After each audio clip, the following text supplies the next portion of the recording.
તો આજે પ્રસ્તાવ જે છે એમાં હજી આપણે થોડી ઘણી સમસ્યા સુધીની જ વાત હજી કરી છે અને આગળ જતા આપણે આ બધી સમસ્યાઓને લઈને એનું નિરાકરણ શું છે અને શું નિરાકરણ દરેક માણસ માટે પોસિબલ છે, શું દરેક માણસ એ નિરાકરણ સાથે જીવી શકે કે નહીં, તો એના ઉપર આપણે આગળ જતા વાત કરશું. પણ અમારે તમારા સુધી આખા એક દિવસની અંદર આખી વાત જે છે એ થોડા સમયમાં પહોંચાડવી છે, એટલે જેટલું તમારા લોકોનું ધ્યાન બનેલું રહેશે એટલું વધારે અમે પહોંચાડી શકશું. અને બીજી વસ્તુ કે જ્યાં પણ જે ટોપિક ચાલે એના રિલેવન્ટ તમારે કંઈ પણ પ્રશ્ન હોય તો તમે પૂછી જ શકો છો, પણ બને એટલું આપણે એ ધ્યાન રાખીએ કે જ્યાં હાનામાં જવાબની જરૂર હોય, અપેક્ષિત હોય, તે આપણે હાના જવાબ આપીએ, જેથી કરીને આપણે વધારે ટોપિકને સમજી શકીએ. પણ મુખ્ય ઉદ્દેશ્ય એ છે કે જ્યારે આપણે આજે 9 થી 5 જેમાં આજે 11:15 તો થઈ ગયા છે, તો 5 વાગે જ્યારે આજનું આપણું સેશન આખું પૂરું થાય એ પછી અમારા તરફથી અપેક્ષા એ છે કે તમારા લોકો સાથે તમે એક સારો મેસેજ લઈને જાઓ. ખાલી આપણે સમસ્યાની વાત કરીએ તો એ સમસ્યા લઈને જ જવાનું, કારણ કે એ તો છે જ, એ ખિસ્સામાં લઈને જ આવ્યા છીએ ઘરેથી, તો એ લઈને પાછું નથી જવાનું, બીજા ખિસ્સામાં એની સમજણ કે એનું સોલ્યુશન, એનું નિરાકરણ લઈને જવું છે. એ અમારી અપેક્ષા છે કે અમે તમારા સુધી કંઈક એવો સારો મેસેજ આપી શકીએ અને એને આગળ જતા પણ આપણે કઈ રીતે એને સમજી શકશું, એના માટે તમારા તરફથી શું અપેક્ષા છે કે જેથી કરીને તમે આ જ પ્રસ્તાવને વધારે સારી રીતે સમજી શકો, જીવી શકો, બીજાને શીખવાડી શકો. તો એના માટેનો આપણે છેલ્લે પ્રસ્તાવ પણ આપશું કે તમારામાંથી જેટલા પણ એના માટે રેડી હોય એના માટે આપણે 8 દિવસીય શિબિર કરીએ અને આ વાત વ્યવસ્થિત રીતે તમારા સામે રજૂ કરીએ.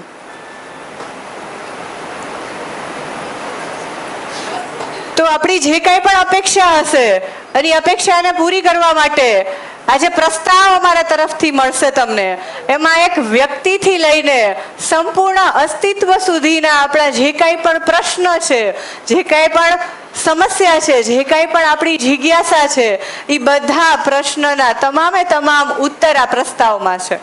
એટલો વિશ્વાસ આજે અમે લોકોએ જે આનો અભ્યાસ કર્યો છે એના ઉપરથી હું આપી શકું કે વ્યક્તિગત સમસ્યા લઈએ, વ્યક્તિગત પ્રશ્ન લઈએ, કે પારિવારિક સમસ્યા લઈએ, કે સામાજિક સમસ્યા લઈએ, કે આધ્યાત્મિક પ્રશ્ન લઈએ, કોઈ પણ પ્રકારના પ્રશ્ન, કોઈ પણ પ્રકારની સમસ્યા, એનો સાચો ઉકેલ, એનું સાચું નિરાકરણ આ જીવન વિદ્યા પ્રસ્તાવથી મળે છે અને એ પણ બાય એજ્યુકેશન, શિક્ષા દ્વારા એ મળી શકે છે.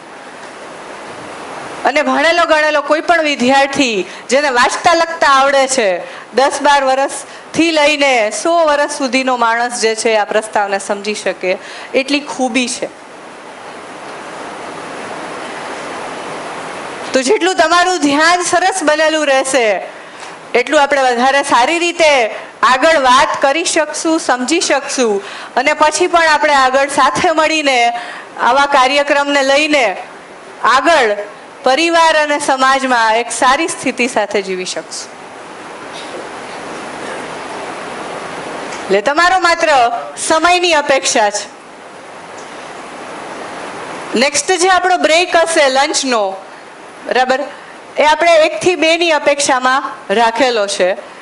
તો આપણે થોડીક એમાં તમારા તરફથી ઉતાવળ કરીએ અને થોડીક અમારા તરફથી કરીએ તો આપણે સમયસર પાછા આવી શકશું, જેથી કરીને આપણે વધારે સારી રીતે વાત કરી શકીએ.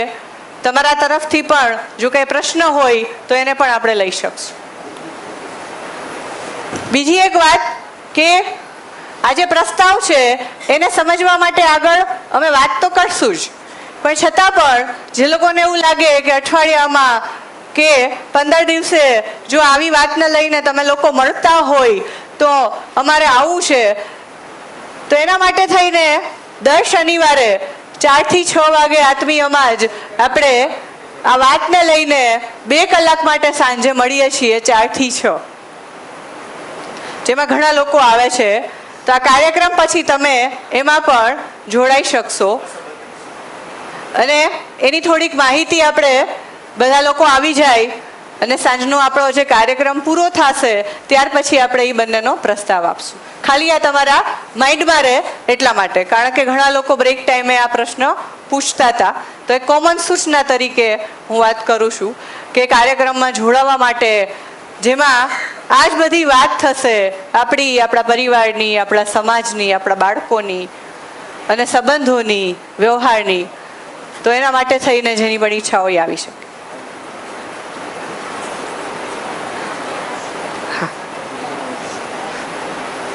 મિત્રો, ખ્યાતિબેનની દ્રષ્ટિએ આપણે બધા તેના મા બાપ. ખ્યાતિબેનની દ્રષ્ટિએ આપણે બધા તેના મા બાપ છીએ કે આપણી દીકરી સમાન ઉંમરવાળી છે, એટલે આપણને બોલતા અટકાવતા નથી, બોલતા ટોકતા નથી, બોલતા રોકતા નથી. પણ આપણે અહીંયા ખ્યાતિબેનને સાંભળવા આવ્યા છે, ખ્યાતિબેન પાસેથી સમજવા આવ્યા છે. આપણે શું કર્યું, આપણા કુટુંબ માટે શું કર્યું એ કહેવા માટે નથી આવ્યા. એ તમારે કહેવું હોય તો બોલબાલામાં હું એક દી રાખીશ. મારે કંઈક કહેવું છે, આપણે અરવિંદભાઈ ભણિયા ભાગ રાખશું ત્યારે તમારે જે કહેવું એ કહેજો. મેં શું ભણાવ્યું, મારા છોકરાને મેં શું કર્યું, બધું કહેજો. આજે ખ્યાતિબેન પૂછે એ પ્રશ્નનો એક જ વાક્યમાં જવાબ દેજો, અને એક વાક્યમાં જવાબ દેતા ના આવડતો હોય તો ન દેતા. આપણે અહીંયા બીજાનો સમય બગાડવો નથી. બધા ખ્યાતિબેનને સાંભળાયો છે. આજે તમને સાંભળવા તો જયેશભાઈ વાત કરીશ. આજે અમારે તમને કોઈને સાંભળવા નથી. તમે તમારા કુટુંબ માટે શું કર્યું, તમારા બાળક માટે શું કર્યું, તમારું પત્ની માટે શું કર્યું, તમારા વિદ્યાર્થી માટે શું કર્યું, તમારા મોહલ્લા માટે શું કર્યું, તમારા સમાજ માટે શું કર્યું, એ બધું રાખી મૂકજો. આજે ફક્ત ખ્યાતિબેન, અને હું તો ના પડું ખ્યાતિબેનને કે પૂછો નહીં, પણ કોઈ પણ શિક્ષણ એક પક્ષીય હોય ને તો નીંદર આવે. એટલે આપણને નીંદર ના આવે અને આપણે એનામાં ધ્યાન રાખી શકીએ. એના માટે ખ્યાતિબેન આપણને પૂછે છે, પણ પછી પૂછેલ આપણે માઇક હાથમાં લઈ લઈએ, તમારું માનવું શું છે? અરે મારા સાહેબ, અહીં આપણે બધા વિદ્યાર્થી છે, શિક્ષક એક જ છે. એટલે આપણે બીજાને ના પૂછાય કે આ વાત બરાબર તમે આમાં તમે સમજશો. આપણે તમને જે લાગે એ ખ્યાતિબેને પૂછેલા પ્રશ્નનો એક જ વાક્યમાં જવાબ આપવાનો છે, અને આ બાણાનો ઉપયોગ કોઈએ કરવાનો નથી. આ બાણાનો ઉપયોગ નથી કરવાનો, માઇક છે આ લોબીનો ઉપયોગ નથી કરવાનો. બહેનો પાછળથી જ પાછલા બાણે જશે, ભાઈઓ પાછળથી જ પાછલા બાણે જશે. આપણે કમસે કમ શિસ્ત જાળવીએ. આ બોલવાલાની આબરૂ છે, તમારી આબરૂ નથી. તમે જ્યારે તમારી રીતે આવો ત્યારે હું તમને કહેવા નહીં આવું, હું તમને રોકવા નહીં આવું, હું તમને ટોકવા નહીં આવું. બોલવાલાની આબરૂ જતી હશે, મારથી સહન થશે નહીં. એટલે મહેરબાની કરીને બોલબાલાના કાર્યક્રમમાં આવવું હોય તો કાર્ડ પહેરવું ફરજિયાત છે. કાર્ડ પહેરવામાં શરમ આવી ન જોઈએ. શરમ આવતી હોય બોલબાલું કાર્ડ પાછું દઈ દો, પૈસા પરત દઈ દો, ઘરે જતા રહી. બોલબાલાની આબરૂ દરેકના સિર હોવી જોઈએ. આ લોકો બોલબાલા થકી આપણને બોલાવે છે, બાકી તમને કોઈ 8 કલાક એસી હોલમાં એસીનું ઇલેક્ટ્રિક બિલ બાળી તમને ચા નાસ્તો કરવા 2 વાર તમને જમાડવા કોઈ મફત નથી આવતું. મારી તમારે આબરૂ નથી, આબરૂ જયેશભાઈની છે. તો જયેશભાઈને આબરૂ આપણા દરેકના સિરે છે, એની આબરૂ જોખમાય નહીં એ રીતનું આપણું વર્તન હોવું જોઈએ. કાગળ ફરતો હોય તો કાગળ ફરતો ફરતો દરેક ટેબલ પહોંચશે. કોઈએ કાગળ ચૂંટવીને ક્યાંય લેવો નહીં. જે કંઈ આત્મીય કોલેજે વ્યવસ્થા કરી છે એ શિસ્તમાં જ ચાલશે. આપણે એની શિસ્તમાં સહકાર આપવાનો છે. હું આશા રાખું છું હવે પછીના જે 3 સત્ર બાકી છે એ 3 સત્રમાં આપણે ખ્યાતિબેનને સહકાર આપીશું અને ખ્યાતિબેનને સાંભળીશું. લોકો બ્રેકમાંથી આવી ગયા છે, તો આપણે થોડું સેશનને આગળ વધારીએ. તો બ્રેક પહેલા આપણે જે વાત થઈ હતી એમાં આપણે એક વ્યક્તિગત અપેક્ષા, વ્યક્તિગત સમસ્યા અને પારિવારિક અપેક્ષા અને પારિવારિક સમસ્યા ઉપર વાત કરી, અને એમાં સહમત થયા કે સમસ્યાઓ વધારે જોવા મળે છે.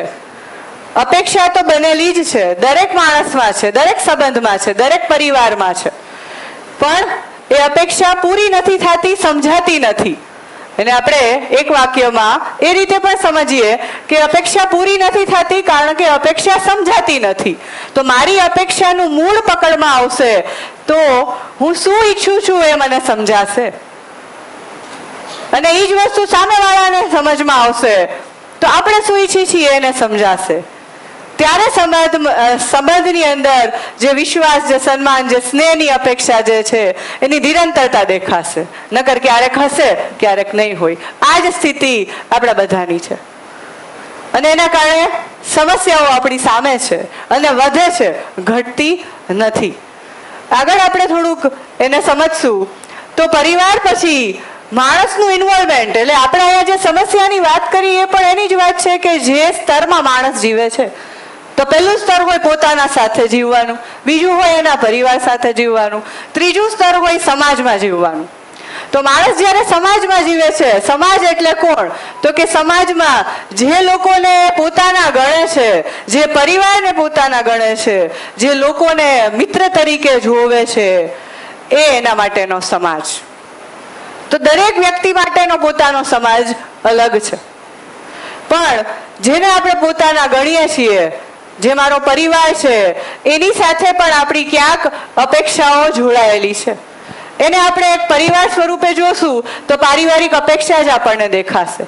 જેમ કે આપણો સગો દીકરો હોય અથવા તો આપણા ભાઈનો કે બહેનનો દીકરો કે દીકરી હોય તો એની પાસેથી એક અપેક્ષા એવી જ હશે કે એ આપણને સ્નેહ સાથે, સન્માન સાથે બોલાવે, કારણ કે આપણો ભાવ ત્યારે એક માતા પિતા તરીકેનો છે.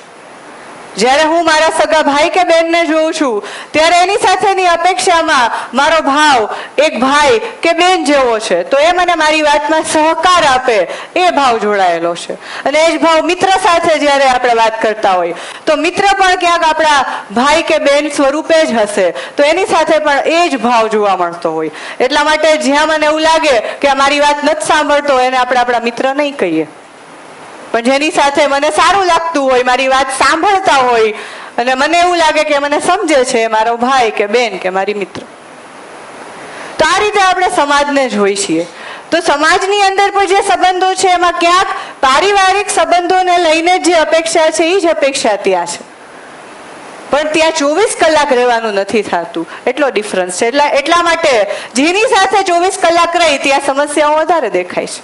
જેની સાથે 24 કલાક નથી રહેતા, ક્યારેક મળીએ છીએ, કારણ કે એ પણ સમસ્યાથી પીડાયેલા છે, તો એને પણ ક્યાંક આપણી વાતની જરૂર છે. એટલા માટે એની સાથે કદાચ ક્ષણિક આપણને મજા આવે છે, સુખનો આનંદ આવે છે, બરાબર, પણ ક્યાંક એની સાથે પણ 24 કલાક રહેવાનું થાય તો બની શકે કે ત્યાં પણ સમસ્યાઓ ઊભી થાય. તો સમાજને આપણે એક જનરલ ફોર્મમાં જોશું. આપણી માટે સમાજ આપણો પરિવાર મિત્ર, પણ જ્યારે આપણે એક અખંડ સમાજની વાત કરીએ, જ્યાં દરેક પરિવાર, દરેક માનવ સાથેનો મારો કોઈ સંબંધ છે એ મારા ધ્યાનમાં, મારા ઓળખમાં આવે, જેને આપણે માનવતાનો સંબંધ તરીકે ઓળખીએ છીએ, તો એ અપેક્ષા દરેક લોકોને હોય છે કે એક સમાજની અંદર અખંડતા હોય, એક અખંડ સમાજ હોય.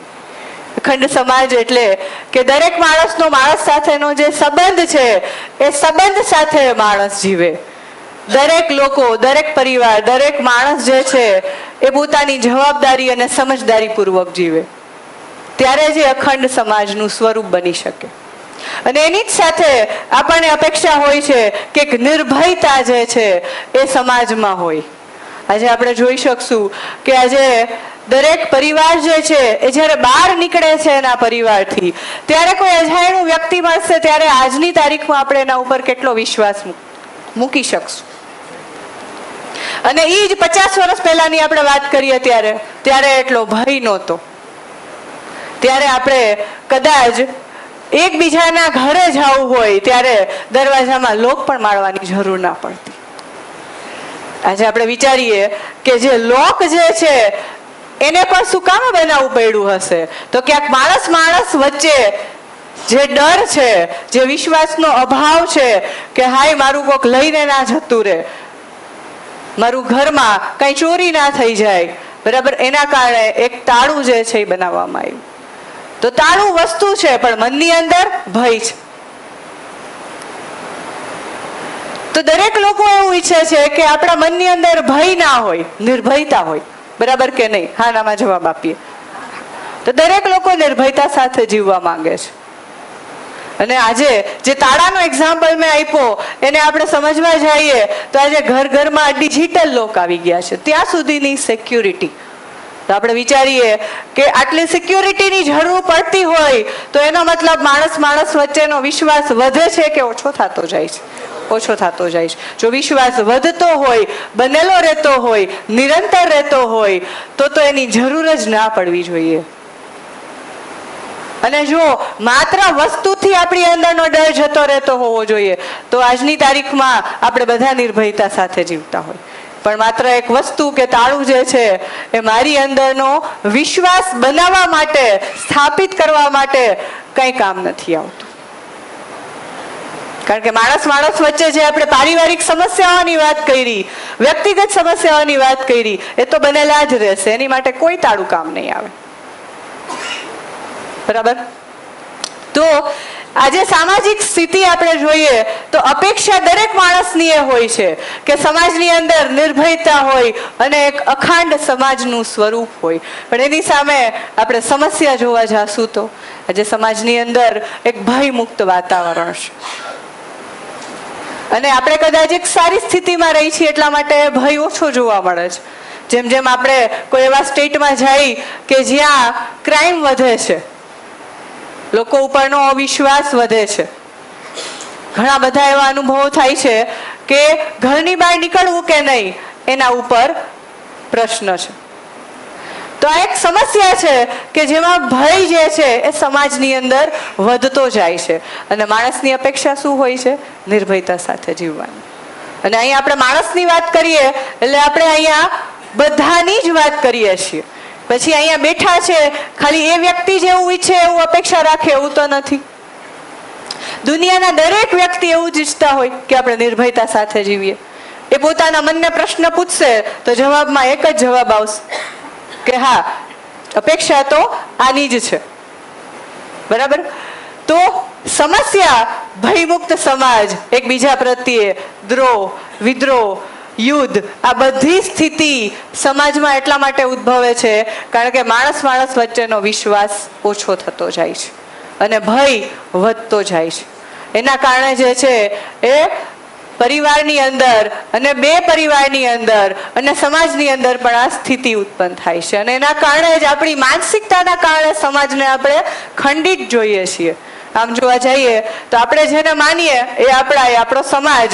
તો જ્યારે આપણે એ વાત સાથે સહેમત થાશું, એ વાત સાથે આપણે સહજ રીતે સ્વીકાર કરશું કે આખો સમાજ જે છે એમાં દરેક માણસ સાથેનો મારો એક સંબંધ છે, તો ત્યારે મારા માટે સમાજ ખંડ ખંડમાં નહીં હોય, એક અખંડ સમાજ સાથે મારી માનસિકતા હશે.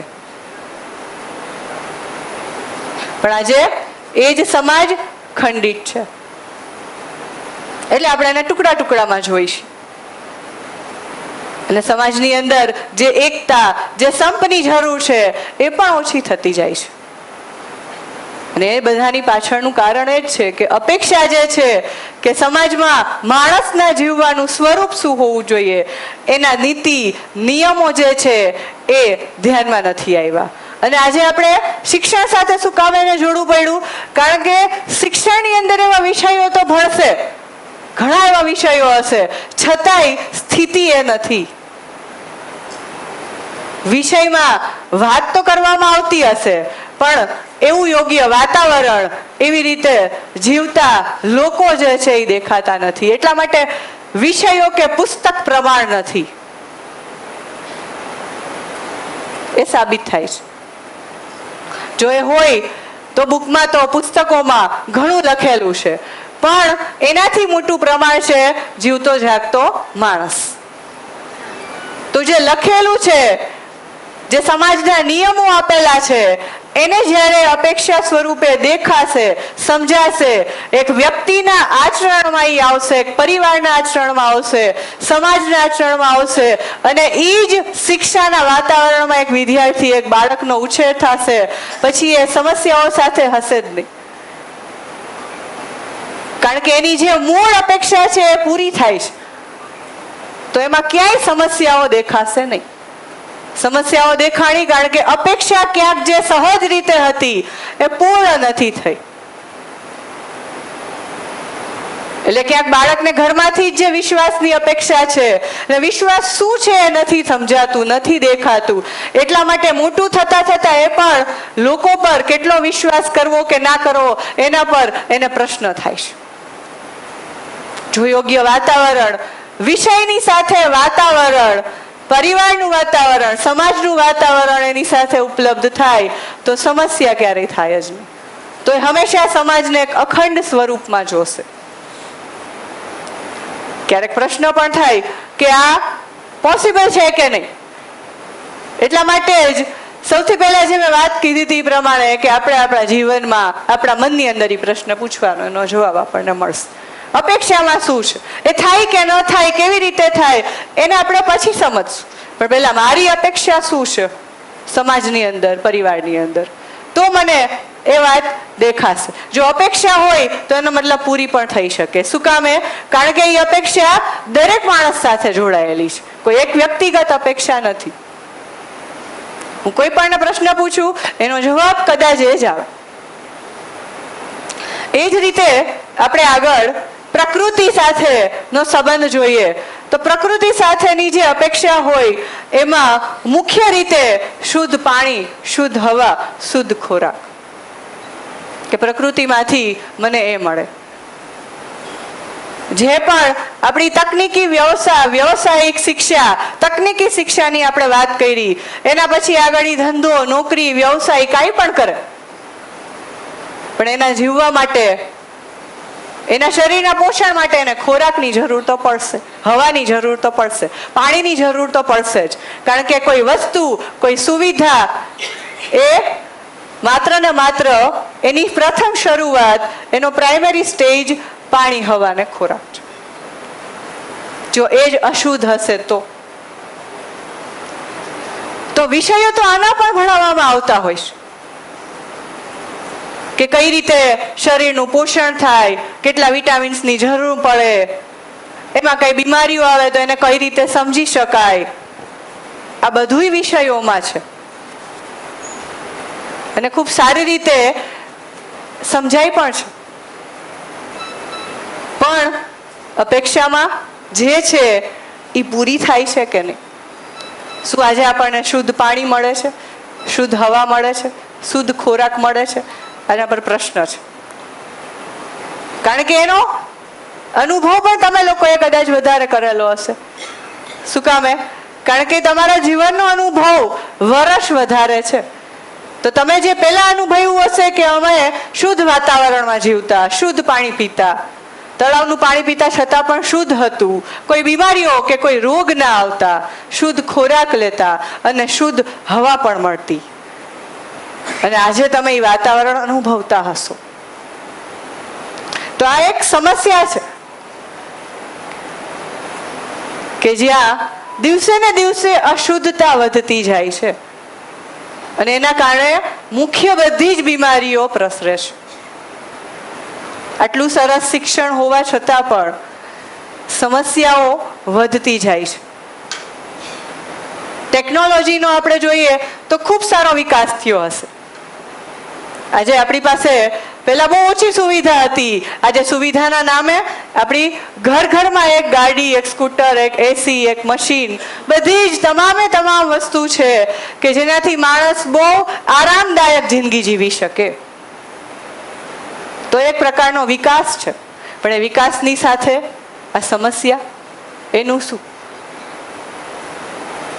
કારણ કે એ તો માણસની રોજિંદાની એક આવશ્યકતા છે.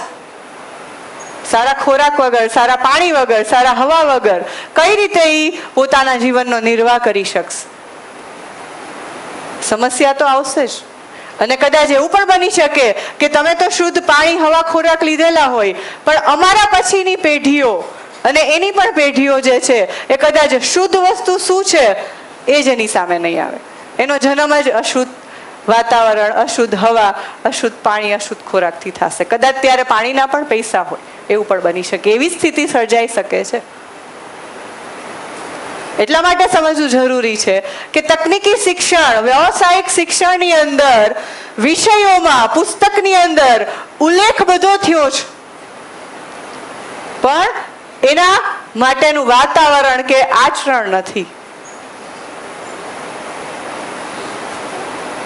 અને બાળક આચરણ પૂર્વક શીખે. જેમ કોઈએ પોતાનો એક અભિપ્રાય આપ્યો હતો કે ઘરની અંદર માં શું કરે છે, પપ્પા શું કરે છે, એને જોઈને બાળક શીખે છે. એટલે ક્યારેક આપણે સાંભળ્યું હશે કે ક્યારેક કોઈનો ફોન આવે અને આપણે વાત ન કરવી હોય તો આપણે કઈ ના પાડી દે, મમ્મી નથી.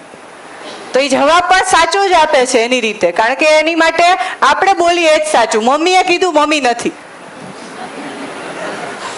પછી આપણે એને પાછું સમજાવીએ એમ નહોતું કહેવાનું. તો ભૂલ કોણ કરે છે, બાળક કે આપણે? સમજવાનું છે કે આપણે એને ત્યારે સાચું શીખવીએ છીએ કે ખોટું. ત્યાંથી શરૂઆત થાય છે એની માનસિકતાનું. અને ધીરે ધીરે, કારણ કે આપણા આચરણમાં એને દેખાઈ ગયું કે આવું બોલી શકાય, તો ક્યારેક આપણને પણ એવું કહેશે. એટલે પછી આપણે એને પકડશું, આટલું ખોટું બોલસ, આટલું જૂઠું બોલસ, ક્યાંથી શીખો? બહારથી બધું શીખીને આ વસ્તુ જો. એટલા માટે આ ધ્યાન દોરવાનું છે કે આપણે જે બોલીએ, જે કરીએ ઘરની અંદર, અને જો ઘરમાં એક બાળક હોય તો આપણે એની નજરમાં આવી જશું, એની માનસિકતાનું રોપણ ચાલુ થઈ ગયું. સારી વસ્તુ પણ આ જ રીતે શીખે છે અને ખરાબ વસ્તુ આ જ રીતે શીખે છે. શરૂઆત ઘરથી, પરિવારથી, દાદા દાદીથી, મમ્મી પપ્પાથી થાય છે.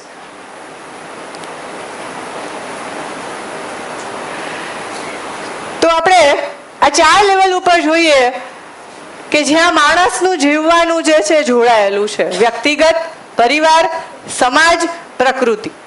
લગભગ ને લગભગ દરેક માણસ આ 4 આયામો સાથે જીવતું હોય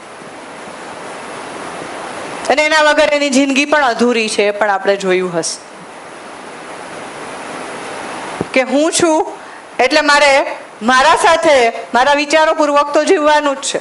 હું એક પરિવારનો પણ હિસ્સો છું એટલે પરિવાર સાથે પણ જીવવાનું છું. હું એક સમાજનો હિસ્સો છું એટલે સમાજ સાથે પણ જીવવાનું છે. અને હું પ્રકૃતિનો હિસ્સો છું. પ્રકૃતિ વગર મારું જીવન કે મારા પરિવારનું કે આખા સમાજનું જીવન જે છે એ પોસિબલ નથી. એટલા માટે એના માટે પણ એની સાથે પણ જીવવાનું છે. તો એની વ્યવસ્થાને જ્યાં સુધી સમજશું નહીં કે હું શું છું, મારે કરવાનું શું છે, પરિવાર શું છે, પરિવાર સાથે રહીને જીવવાનું કેમ છે, એના નિયમો શું છે, એ જ રીતે સમાજ સાથેના નીતિ નિયમો શું છે, પ્રકૃતિ સાથેના શું છે, એ સંબંધ જ્યાં સુધી ધ્યાનમાં નહીં આવે ત્યાં સુધી અવ્યવસ્થા સાથે જ આપણે જીવશું. પછી એ વ્યક્ત કરી શકીએ કે ના કરી શકીએ.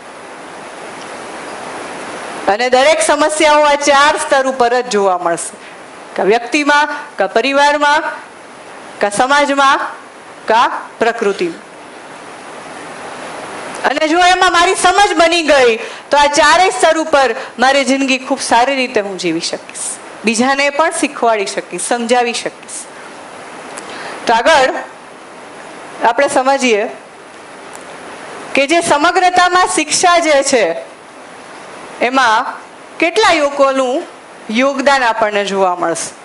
તો જ્યારે એક નાનકડું બાળક એક શિક્ષામાં પ્રવેશ કરે છે ત્યારે એ લગભગ 2.5 કે 3 વર્ષનું હોય અને જ્યારે એ ટોટલી એનો અભ્યાસ પૂરો કરીને બહાર નીકળે ત્યારે એ લગભગ 22-24 વર્ષનો એક યુવાન હોય. તો એના જિંદગીના કેટલા વર્ષ એક એજ્યુકેશન સિસ્ટમને આપે છે અને એજ્યુકેશન સિસ્ટમની સાથે એના શિક્ષણની જવાબદારી અથવા તો એની માનસિકતાનું રોપણ કરવા માટે પરિવાર, માતા પિતા, સમાજ, શિક્ષક અને સામાજિક વ્યવસ્થા જવાબદાર છે. આ સાથે મળી એક વિદ્યાર્થીને એક નાનકડા બાળકમાંથી એક યુવાન કે યુવતી બનાવે છે. અને એમાં જ્યારે આગળ જતા આપણે જે અપેક્ષાની વાત કરી તો આ બધા પાસેથી એ અપેક્ષાનું સાચું સ્વરૂપ એને મળશે તો એ સમસ્યા વગર, સમજણ સાથે જવાબદાર નાગરિક, જવાબદાર દીકરો કે દીકરી અને દરેક સંબંધમાં પોતાની જવાબદારીને સમજદારીપૂર્વક જીવશે. એને વિશ્વાસ બનશે. આજે એ વિશ્વાસ શું કામે નથી? કારણ કે ક્યાંક આજે સિસ્ટમની સાથે આ લોકો જોડાયેલા છે ત્યાંથી એ વિશ્વાસ બન્યો નથી. એટલે ક્યાંક આ બધાનું જ એટલી ભાગીદારી છે.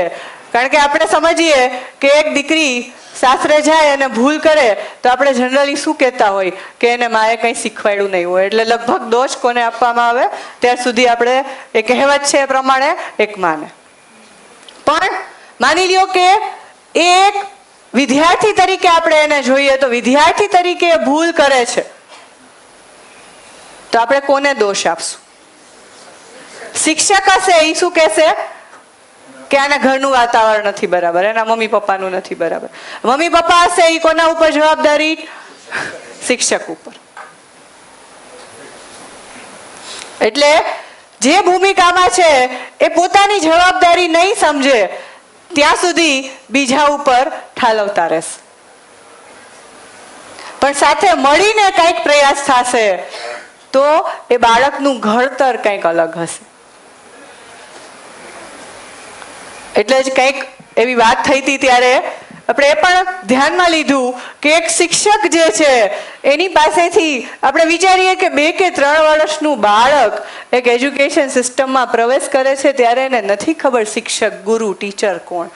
એને એટલી જ ખબર છે મમ્મી કોણ, બા કોણ, દાદા કોણ, પપ્પા કોણ. એટલા માટે એ કોઈ પાસે ભણવા જાય છે ત્યારે એની અંદર અપેક્ષા એક ટીચર તરીકેની નથી હોતી, એક માં, એક પિતાની હોય છે. એના શિક્ષક પાસેથી એના મમ્મી પપ્પાની અપેક્ષા સાથે એ ભણવા જાય છે.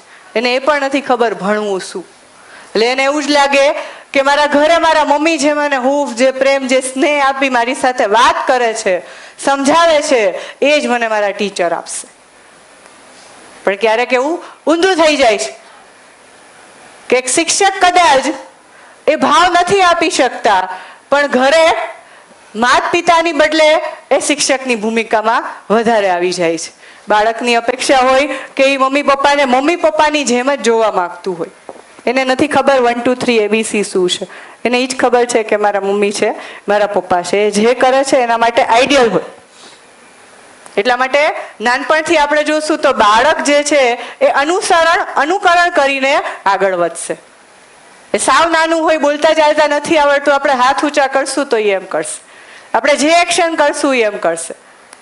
આવું બધાએ જોયેલું હશે. જેમ જેમ મોટું થશે એમ આપણે એને એમ કહેશું કે પાણીનો ગ્લાસ આમ મૂકી આવ તો એ મૂકી આવશે. આમ જોવા જઈએ તો એ કેટલું આપણને માને છે અને આપણે જે કહીએ એના પર વિશ્વાસ જ મૂકે છે. પણ આગળ જતા જ્યારે એનો પોતાનો તર્ક વિકસિત થવા માંડે ત્યારે એ આપણને પ્રશ્ન પૂછવાનું ચાલુ કરે છે કે આવું શું કામે કરવાનું.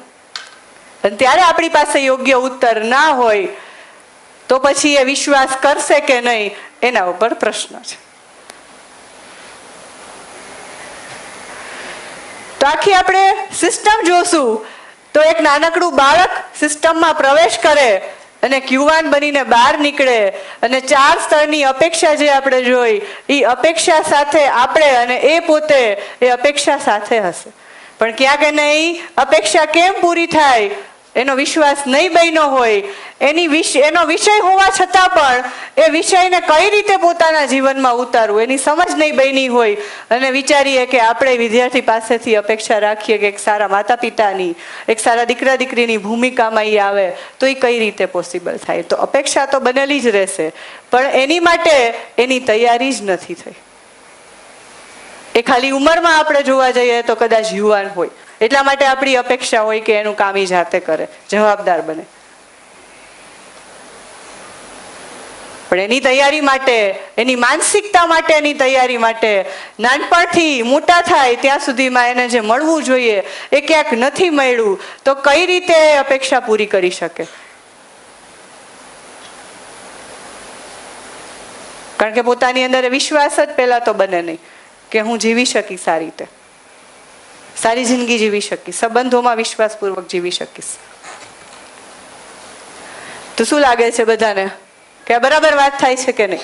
તો આપણે બધા જે છે આમાં તમે જુઓ કે જે ખાસ કરીને પોતે શિક્ષકની ભૂમિકામાં હતા તો એની પાસે 3 ભૂમિકા છે. એક પરિવારનો હિસ્સો છે એટલે એક માતા કે પિતા તરીકેની ભૂમિકા હશે અને પ્લસ શિક્ષક. અને જો એમાં દાદા દાદી નાના નાની બની ગયા હોય તો પ્રમોશન મળી ગયું હોય તો જવાબદારી ઓર વધારે. તો એનો મતલબ કે તમારા લોકોની જવાબદારી એક બાળકના શિક્ષણ માટે સૌથી વધારેની છે, કારણ કે જીવનનો અનુભવ જ એટલો જ. તમે પોતે એક માતા પિતાની ભૂમિકામાંથી પસાર થયા છો, નાનપણથી મોટા કર્યા છે, અને એનું બાળક જ્યારે આવે છે, પ્રમોશન મળે છે, ત્યારે જવાબદારી તમારા લોકોની કદાચ વધારે છે કે બાળકને આ રીતનું શિક્ષણ આપવા માટેનું વાતાવરણ કઈ રીતે આપી શકાય. શું કરીએ?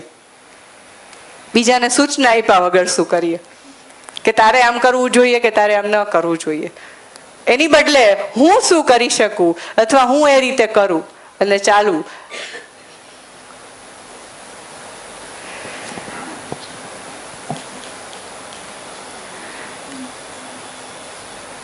તો આપણે શિક્ષા પ્રાપ્ત થયાની એના પછીની જે અપેક્ષિત સ્થિતિ હોય એ લગભગ ને લગભગ આપણે જે 4 સ્તર ઉપર જોઈ એને આપણે 5 કે 6 પોઈન્ટમાં સમજવી હોય તો એમાં પહેલો આવશે કે સ્વયંમાં વિશ્વાસ સાથે હોય. બીજું આવશે કે શ્રેષ્ઠતાનું સન્માન કરવાની સ્થિતિ હોય, એટલે કે એનાથી જે શ્રેષ્ઠ વ્યક્તિ છે, જેની પાસેથી એને જે કંઈ પણ શીખવા મળ્યું છે એ સમયે એની માટે એ શ્રેષ્ઠ થયું કહેવાય. તો એ જ્યારે પણ ભણીને આગળ આવે છે ત્યારે એ દરેક શ્રેષ્ઠતાનું સન્માન કરવા માટે એની અંદર એ યોગ્યતાનો વિકાસ થયો હોય, નહીં કે એના એજ્યુકેશન સાથે એની અંદર કોઈ ઈગોનો ભાવ હોય. ત્રીજું કે એ પોતાના પ્રતિભા અને વ્યક્તિત્વની સાથે એક સંતુલન સ્થિતિ સાથે એ માનસિકતા સાથે હોવો જોઈએ. એટલે આપણે જે પહેલી જ વારમાં જે વાત થઈ હતી કે તકનીકી કે વ્યવસાયિક શિક્ષણ તો છે, એટલે એની પાસે કોઈ વસ્તુ લઈને પોતાની પ્રતિભા તો છે પણ વ્યક્તિત્વ નથી. કોઈ ડોક્ટર કે એન્જિનિયર બની જશે પણ ઘરે જઈને તો એ દીકરો કે દીકરીની ભૂમિકામાં જ રહેવાનું છે. ત્યાં જઈને એનું જે પદવી જે છે બરાબર એ સ્વીકાર કરવામાં નહીં આવે, કારણ કે ત્યાં અપેક્ષા શું છે તો કે એ વ્યવહારની જ અપેક્ષા છે. એ જ રીતે આગળ આપણે જોઈએ તો વ્યવહારની અંદર સામાજિક, એટલે કે એના વ્યવહારમાં એક સામાજિકતાનો ભાવ, એક અપનાવત્વનો ભાવ જે છે, એક માનવતાનો ભાવ એનામાં જોવા મળે. અત્યારે આપણે જોઈએ તો લગભગ ને લગભગ જેના ઘરે જઈએ તો કેટલાના એવા છોકરા કે છોકરીઓ હશે, નાના બાળકો હશે કે જે પાણીનો ગ્લાસ લઈને આપણને આપતા હશે, આપણી સાથે વાત કરવા માટે બેસતા હશે. જેમ એક વાત નીકળી હતી કે અત્યારે બાળક માટે મોબાઈલ વધારે જરૂરી છે, સંબંધ નહીં, પરિવાર નહીં.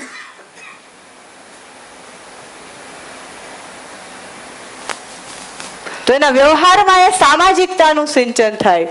એના માટે એજ્યુકેશન સિસ્ટમ, એના માટે એક શિક્ષક, એક માતા પિતા, એક દાદા દાદી એને શું આપી શકે?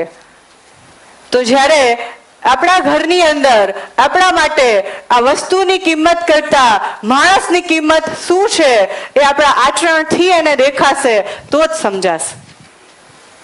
જેમ કે હું મોબાઈલ લઈને બેઠી છું અને મારું બાળક મારી પાસે આવે છે, કંઈ પૂછે છે, વાત કરવા માંગે છે, હું ધ્યાન નથી આપતી, એકવાર પૂછે છે, 2 વાર પૂછે છે, તો એને મેસેજ જતો રહેશે કે મારા મમ્મી માટે મારા કરતાં વધારે આનું ઇમ્પોર્ટન્સ છે. અને આગળ જતા જ્યારે ઈ આ વસ્તુને હાથમાં લઈ ઓપરેટ કરવા માંડશે ત્યારે મને પ્રશ્ન થશે કે આને મારા કરતાં મોબાઈલનું ઇમ્પોર્ટન્સ છે. ઘરની અંદર જો ટીવી અને ટીવીમાંથી જોતા કાર્યક્રમો વધારે જોવામાં આવતા હશે તો એ બાળક સમજી જશે કે આમાંથી કંઈક સુખી થવા એવો કાર્યક્રમ મળે છે, કારણ કે બધા લોકો બેસીને જોવે છે.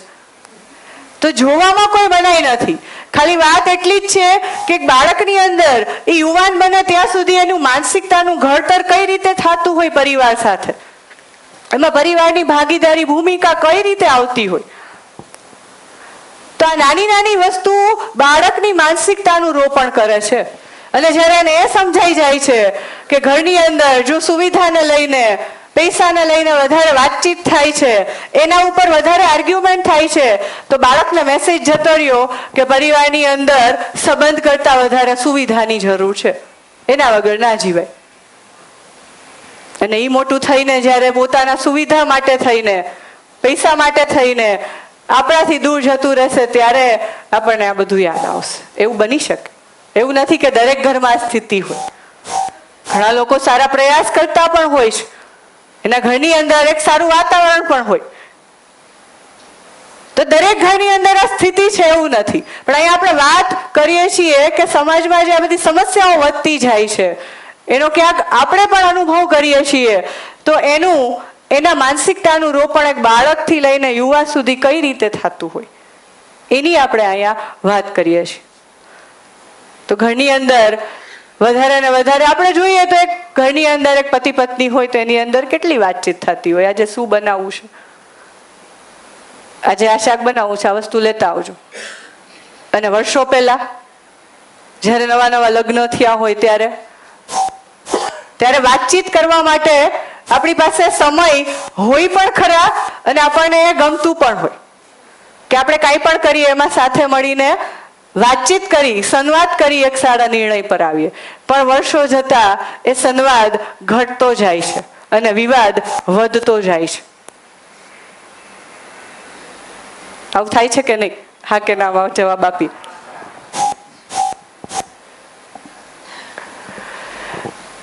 તો બાળકથી યુવા બને છે ત્યાં સુધી આ બધી વસ્તુઓ શું એની સામે નહીં આવતી હોય?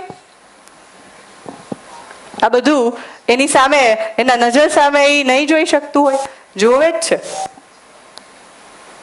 કે કેટલી વાતચીત થાય છે, શું વાતચીત થાય છે, શેના માટેની વાતચીત થાય છે. એમાં ઘણું બધું એ શીખે છે, ઘણું બધું એ જાણે છે. અને એના અનુરૂપ એની જ્યારે ઉંમર થશે કે હવે હું સ્વતંત્ર રીતે જીવવા માંગુ છું, ત્યારે બની શકે કે આપણા પરિવારની અંદર સારું વાતાવરણ હોય તો એને અપનાવશે. અને જો આવું કાંઈ એને જોયું હશે કે જેમાં એને સમસ્યા દેખાતી હશે તો કાં પોતે સમસ્યાગ્રસ્ત થઈ જશે અને કાંઈ સમસ્યાને નહીં અપનાવે કે હું આ રીતે તો નથી જીવવા માંગતો. બેમાંથી એક વસ્તુ જ પોસિબલ છે. તો ઘરમાં શું વાતચીત થાય છે, સુવિધાની વાત થાય છે કે સંબંધ કેમ સારી રીતે બનાવો એના માટેની વાતચીત થાય છે. વાતચીત દરમિયાન એકબીજાને સાંભળવા માટે કેટલી તક આપણે આપીએ છીએ. આપણે મોટા છીએ એટલે ના હું બોલું એ સાચું, જો એ માનસિકતા સાથે હોય તો એ આપણી સાથે વાત કરવા માટે એને કેમ વાતાવરણ બનશે, એને કેમ વિશ્વાસ આવશે? કારણ કે એની વાત સાંભળવામાં જ પહેલા તો નથી આવતી. સ્વીકાર કરવી કે નહીં એ તો આગળની વાત છે.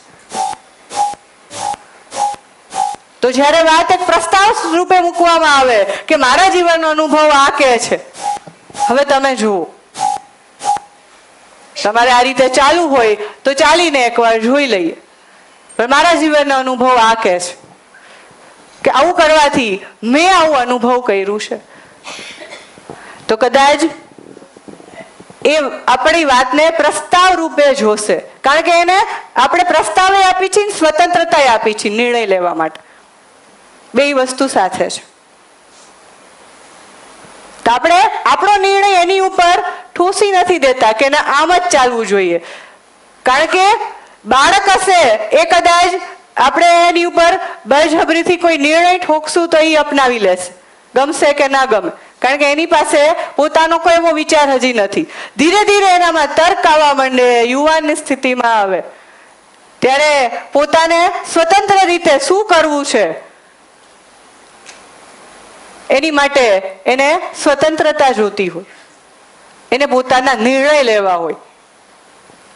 તો ત્યારે આપણા નિર્ણયો એની ઉપર આપણે બળજબરીપૂર્વક એને અપનાવવા માટે કહેશું તો એ સ્વીકારશે નહીં. અને આ બધું કદાચ આપણે અનુભવેલું હશે, જોયેલું હશે. અને એને આપણે ક્યાંક સન્માન ને સ્નેહ સાથે પણ જોડી દેશું, કારણ કે ઠેસ તો આપણા સન્માનને લાગી, સ્નેહને લાગી. મારો વિશ્વાસ ત્યારે થોડીક વાર માટે ડગમગશે કે જો મારી વાત ન સાંભળી, માયની નહીં. પણ આપણે આપણા વાતને આ રીતે કરીએ તો પ્રસ્તાવ આપીએ, નિર્ણય એના પર છોડીએ કારણ કે સામેવાળાને સ્વતંત્રતાની જરૂર હોય કે હું નિર્ણય મારી રીતે લઈ શકું, કારણ કે એને પોતાની અંદર યોગ્યતા જોતી હોય કે હું મારા જીવનના નિર્ણયો જાતે લઈ શકું સ્વતંત્ર રીતે. એની માટે એને પણ યોગ્યતાનું સ્થાપન કરવું હોય. પણ આપણે જોઈ એની અપેક્ષાને નહીં જોઈ શકીએ તો ક્યાંક આપણાથી ભૂલ થશે. અને જો ઘરમાં નાનું બાળક હશે એ આ સંવાદ કે વિવાદને જોશે. અને આપણે કદાચ જોયું પણ હશે કે નાનકડું બાળક જે છે ધીરે ધીરે એ પણ સમજી જતું હોય કે એને કઈ વસ્તુ કોની પાસેથી કેમ કઢાવી. એને ખબર હોય કે મને અહીંયાથી લાડ વધારે મળે છે તો એની સાથે હું આવું કંઈક કરીશ તો મારા લાડ પૂરા થશે. આજે મારી ઘરે 2.5 વર્ષની દીકરી છે તો એને ખબર છે કે મને દાદી દાદા પાસેથી વધારે વસ્તુ મળશે. એટલા માટે એને કંઈ પણ જોતું હોય તો 2.5 વર્ષે પણ એની અંદર એ જિજ્ઞાસા કે એ યોગ્યતા બની ગઈ છે કે એ સમજી શકે છે કે દાદી પાસેથી મારે આ જોતું હોય તો દાદી પાસેથી હું આવી રીતે વાત કરીશ તો મળશે, કારણ કે મમ્મી એવી રીતે નહીં ચલાવે. તો એ ત્યાં કયા સંબંધ સાથે કઈ રીતે મારે અનુરૂપ વર્તન કરવું એની સમજ વિચારીએ કે 2.5 વર્ષથી અથવા 2 વર્ષથી બાળકની માનસિકતામાં આવવા માંડ્યું હોય તો આગળ જતા જો એને સારું વાતાવરણ મળે તો એ સારા નિર્ણયો લઈ શકશે.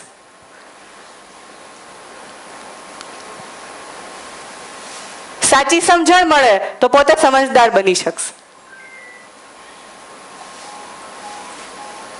પણ એની પોતાની મૂળભૂત અપેક્ષા જ પૂરી ના થાય. જેમ કે બાળકની વાત કરીએ તો એ ઘરની અંદર લગભગ 8-10 વર્ષનું થાય ત્યાં સુધી એને પ્રવૃત્તિ જોતી હોય. એને બેસવું ના હોય, એને રમવું હોય, કારણ કે રમીને શીખવાની એની ઉંમર છે. અને આપણે શું કરીએ? કેમ શાંત બેસી જાય એના માટેના કાર્યક્રમો કરીએ. હવે આપણે કોઈ પણ ડોક્ટરને પૂછીએ કે આ બાળક સાવ શાંત બેઠેલું રહે છે અને આ બાળક બહુ પ્રવૃત્તિઓ કરે છે તો એ શું કહેશે કે જે સાવ શાંત બેસે છે એ નોર્મલ ના કહેવાય. શું કામ? કારણ કે એની ઉંમર નથી. જે પ્રવૃત્તિઓ કરે છે એની માટે ઘરનું વાતાવરણ કેવું આપીએ જેથી કરીને એનો જે ગ્રોથ થાય છે એના ઉંમર પ્રમાણે એ વાતાવરણ પણ મળે, એને એ પ્રવૃત્તિ પણ ઘરમાંથી એને મળી જાય અને આપણે એને સમજી પણ શકીએ. અને જો એ શાંત ન બેસે અને આપણે આપણા કામમાં વ્યસ્ત હોય અથવા તો આપણે એની સાથે વાત કરવાનો સમય નથી આપી શકતા એટલા માટે જ આપણે જ સામેથી એને મોબાઈલ આપી દઈએ છીએ.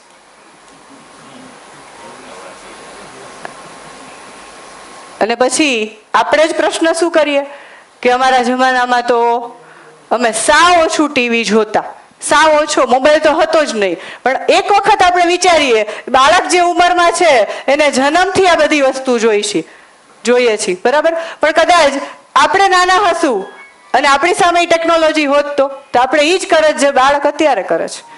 ફરક એટલો છે ત્યારે ટેકનોલોજી હતી ને એટલા માટે આપણે એનો ઉપયોગ ઓછો કરતા. જેમ જેમ આવવા માંડી એમ આજે તમે લોકો નાના હશો ત્યારે મોબાઈલ નહોતો, અત્યારે મોબાઈલ છે તો આપણે વિચારીએ કે આપણે કેટલો ઉપયોગ કરતા હશું. ટીવી નહોતું, હવે છે, આપણે કેટલો ઉપયોગ કરતા હશું. તો જે છે એને ઉપયોગ કરવાનું મન દરેકને થાય છે, એને જાણવાનું મન દરેકને થાય છે.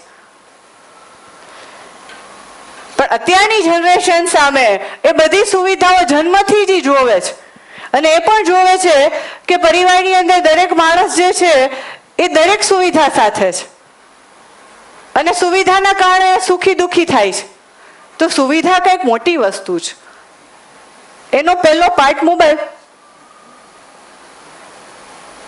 જો ઘરની અંદર વધારે સમય ઘરના લોકોને મોબાઈલ સાથે જોશે તો એ સમજી જશે, ટીવી સાથે જોશે તો એ સમજી જશે કે આ વસ્તુ વધારે ઇમ્પોર્ટન્ટ છે.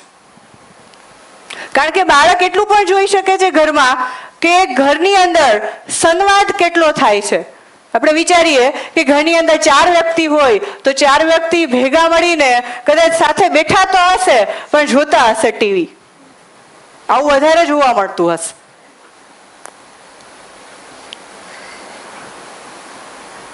તો તો એ ચાર સાથે બેસીને આવી વાતચીત જે આપણે આજે કરીએ છીએ, આવા સંવાદો કેટલો સમય ચાલતા હશે, કેટલી વાર થતા હશે? છેલ્લે આપણે આ રીતે ક્યારે બેઠા હશું? જો બેઠા હોય તો પણ કોઈ વ્યવહારિક વાત ચાલતી હોય, પેલાના ઘરે પ્રસંગ છે ત્યાં જવાનું છે, શું પહેરશું, કેમ જાશું, કેવી રીતે જાશું, શું ગિફ્ટ આપશું, આ બધી ચર્ચાઓ વધારે થતી હોય.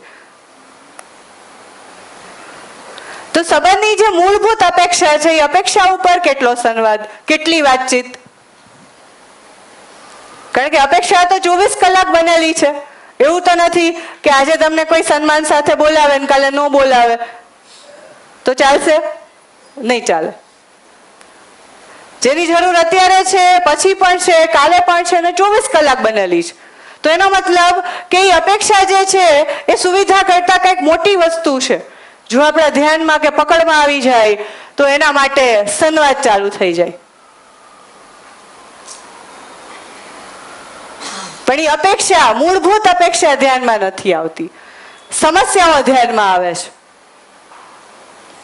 એટલે વધારે સમસ્યા ઉપર વાત થતી હોય, મારા ઘરે આ સમસ્યા, મારા ઘરે આ સમસ્યા. અને લગભગ દરેકની સમસ્યાનું કારણ પરિવાર હોય, પરિવારના સંબંધો હોય. કેમ કે બહારથી સમસ્યાઓ ઓછી આવતી હોય, પણ પરિવારની સ્થિતિ મજબૂત હોય તો બહારની સમસ્યા આવે તો પણ એ સંવાદપૂર્વક એક પરિવાર સાથે મળીને એના માટે કંઈક સારા સોલ્યુશન સાથે પહોંચી શકે.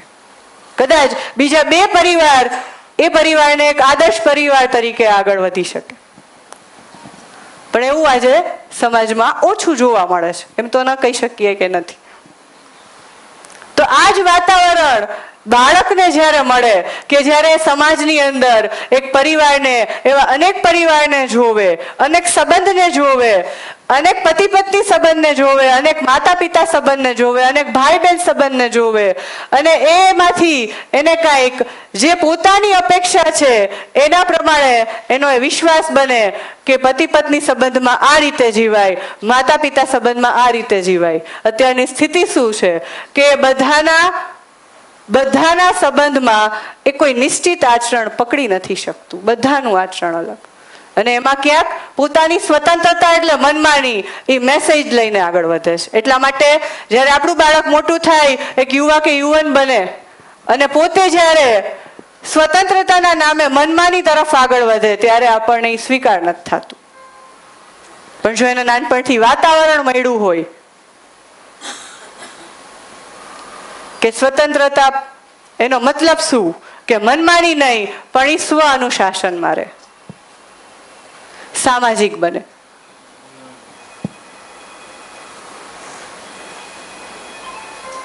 અને એના આધારે એ સ્વતંત્રતા સાથે નિર્ણય લઈ શકે અને એને અનુરૂપ જીવી શકે. અને જે પરિવાર સમાજ બધાને સ્વીકાર હોય, જે બધાની સહજ અપેક્ષાને પૂરું કરતું હોય.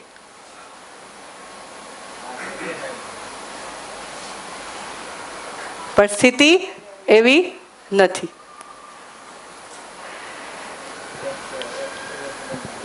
તો આપણે માતા પિતા, દાદા દાદી, નાના નાની તરીકેની ભૂમિકામાં ઘણું બધું કામ કરવાનું છે, ઘણા બધા કાર્યો કરવાના છે. પણ એમાં આપણે આપણા ઉપર કેન્દ્રિત થઈને કાર્ય કરવું પડશે, વ્યવહાર કરવો પડશે. કારણ કે એમાં હું શું કરવા માંગુ છું અને કેવી રીતે કરીશ એને પહેલા જાણીશ તો કરી શકીશ. પણ હું જ સમસ્યા સાથે હોઈશ અંદરથી તો જે મારી પાસે હોય એ જ બહાર આવે. મારું મન અશાંત હોય, બરાબર, તો એ કોઈ પણ રીતે બહાર આવશે. મારી અંદર અસંતોષ હોય તો એ કોઈ પણ રીતે બહાર આવશે. એ જ રીતે જો મારી અંદર સમજદારીનો અભાવ હશે તો એ ક્યાંક અવ્યવસ્થા રૂપે બહાર આવશે. પોતાનામાં, પરિવારમાં, સમાજમાં, પ્રકૃતિમાં, કોઈ પણની વાત કરીએ. પણ જો મારી અંદર આ બધાને લઈને સાચી સમજ બનેલી હોય કે એક માણસ તરીકે હું શું છું, પરિવાર શું છે, સંબંધ શું છે, અને એ સમજદારી મારી અંદર સ્થાપિત થાય તો એ વિશ્વાસ પહેલા મારો બને. ત્યારે મને સમસ્યા નહીં પણ એક વિશ્વાસ દેખાય. અને એ જ વ્યક્ત થાય પરિવારમાં, સમાજમાં. અને એક બાળક જે છે, એક વિદ્યાર્થી જે છે, જ્યારે આપણની ભૂમિકામાં જોવે ત્યારે એનો વિશ્વાસ બને. આચરણનું એટલું પ્રમાણ છે જે પુસ્તકોમાંથી નથી મળતું. એટલે જ આપણને પણ ક્યારેક પ્રશ્ન થાય કે આટલું ભણ્યા છતાં પણ જ્યારે એની જિંદગી જીવવા જાય છે ત્યારે કેટલી સમસ્યાઓ આપણને એના જીવનમાં જોવા મળતી હોય. એવા અનેક દાખલાઓ આપણી નજર સામે છે. આપણે અનુભવ્યા હશે, જોયેલા હશે, સાંભળેલા હશે. અને આમાં આપણને જો એવું લાગે કે કઈ બદલાવ લાવવો છે તો એ કાલે ને કાલે આવી જશે એવું પણ નથી. કારણ કે સમજદારીનું કામ જીવનભરનું છે. જ્યાં સુધી મને એવું ના લાગે કે મારી અંદર પૂર્ણ સમજ વિકસિત થઈ ગઈ ત્યાં સુધી હું એક વિદ્યાર્થી. કારણ કે જો મારા પોતાનામાં પણ પૂર્ણ સમજ વિકસિત થઈ જાય તો આ બધી વાત, જે બધી અપેક્ષા આપણે જે કરી એ બધી પૂરી થતી હોવી મારામાં. પણ એવું નથી. તો વાતને થોડીક આગળ સમજીએ કે જે 22 કે 24 વર્ષનો યુવાન બહાર નીકળે છે શિક્ષા લઈને અને એટલા વર્ષ એક એજ્યુકેશન સિસ્ટમમાં આપે છે અને બહાર નીકળ્યા પછી આપણે એની માનસિક સ્થિતિ જોઈએ તો સુવિધાને લઈને એની માનસિકતા શું હોય છે, સંબંધને લઈને એની માનસિકતા શું હોય છે અને શ્રમને લઈને એની માનસિકતા શું હોય છે.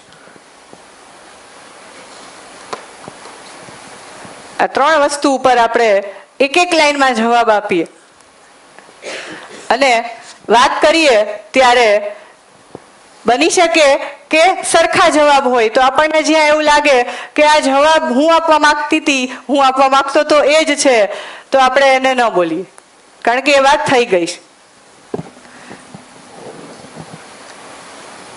તમારા સામે એક ઉદાહરણ રૂપે છે તો ખરા જ, પણ છતાં પણ એને લઈને તમારો પોતાનો અભિપ્રાય શું છે, સુવિધાને લઈને માનસિકતા શું બને છે.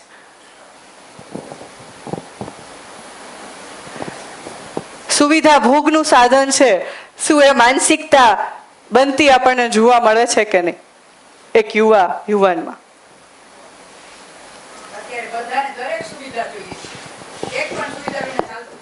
હા,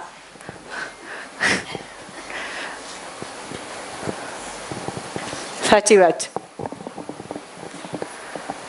તો સુવિધાને લઈને શું માનસિકતા બને છે? આમ જોવા જઈએ તો સુવિધા એટલે જે આપણે વાત કરી હતી કે પાણી, ખોરાક, હવા, મકાન, તમામે તમામ વસ્તુ કે જે એક પ્રાઇમરી ફેસિલિટી તરીકે કોઈ પણ માણસની જિંદગીમાં જેની જરૂરિયાત હોય, પ્રાઇમરી નીડ, રોટી, કપડા, મકાન, જેને આપણે શિક્ષણમાં અથવા કોઈ વિષયમાં વાંચતા હોય કે રોટી, કપડા, મકાન કોઈ પણ વ્યક્તિની સામાન્ય આવશ્યકતા છે. બરાબર? અને એનાથી આગળ જે કંઈ પણ આવે, બરાબર, એને આગળ જે કંઈ પણ પોતાના શોખ પૂરા કરવા માટે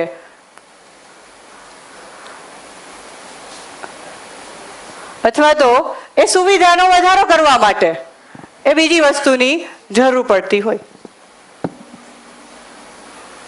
જેમ કે કપડાં છે, મકાન છે, ગાડી છે.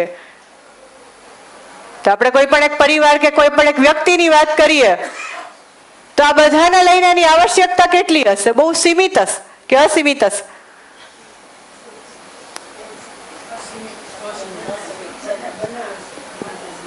બંને છે. આપણને અત્યારે એવું લાગે છે કે બંને છે કે અસીમિત છે. અને અસીમિત શું કામે લાગે છે?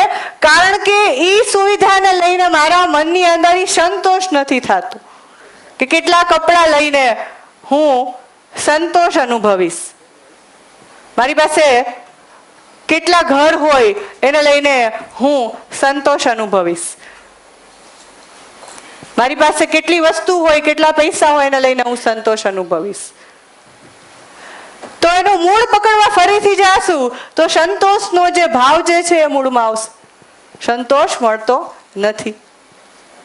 એટલા માટે એવું લાગે છે કે આ બધી વસ્તુની જરૂરિયાત મારા જીવન માટે અસીમિત છે, કે એ પૂરું જ નથી થતું. અને એને લઈને આપણા મનની અંદર પણ પ્રશ્ન જ છે કે કેટલી સુવિધા મારા જીવનમાં આવી જવાથી હું નિરંતર સુખી થઈ જઈશ. એ પ્રશ્ન જ છે. કારણ કે આમ જોવા જશું તો આપણે જે સંતોષની, લાગણીની, સ્નેહની, વિશ્વાસની આ બધી જે વાત કરી એ ક્યાંક ને ક્યાંક મારા સુખ સાથે જોડાયેલી વસ્તુ છે. અને દરેક માણસ નિરંતર સુખી થવા જ માંગે છે. એટલા માટે એ વસ્તુમાં, સુવિધામાં સંતોષ દ્વારા સુખી થવાના પ્રયત્ન કરશે. પણ જ્યારે એ વસ્તુ નહીં મળે ત્યારે બીજી વસ્તુ તરફ મન ભાગશે. અને કદાચ આપણા જીવનનો અધિકાંશ સમય એની પાછળ ભાગે છે.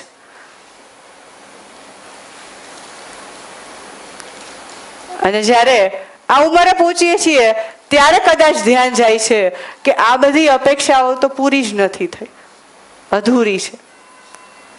કારણ કે હવે વિચારવાનો કદાચ સમય મળ્યો.